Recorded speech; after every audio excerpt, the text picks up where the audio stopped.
Men and women have the same density of hair follicle cells in the face, so why do men grow facial hair and women don't? The answer lies in androgens. Androgens are an array of steroid hormones that essentially affect how the human body is composed and has a big part to play in puberty. The androgens we're interested in are testosterone, which gets converted into dihydrotestosterone.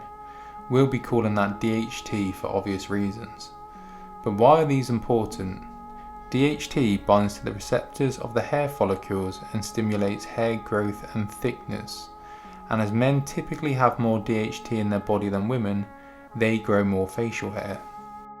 Estrogen, which women have a lot more of than men, protects the follicles from DHT as well, which aids in preventing any facial hair growing.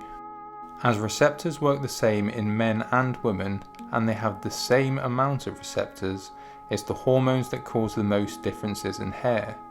Proof of this can be seen with women who are wanting to transition into being a man, getting hormone treatment and begin to grow a beard themselves.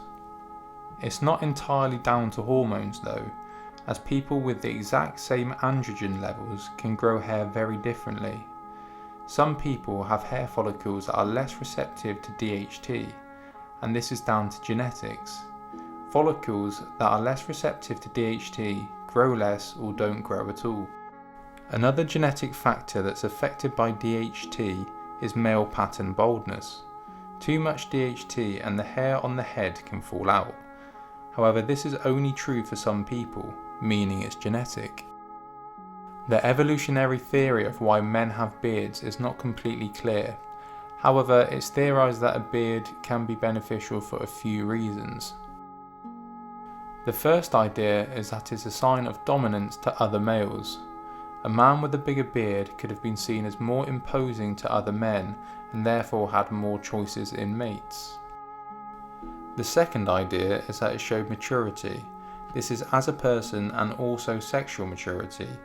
So it showed that they were able to be at an age to create a child and also be able to protect it. The third idea is that it may have been an attractive quality to have, similar to how a peacock with bright feathers is attractive to the opposite sex. Conversely, hairy women could have been seen as more manly and therefore less attractive, so it separated the divide between genders and the attractiveness. The fourth evolutionary idea is that it could have been a physical barrier against the elements and also a cushion for a little extra protection.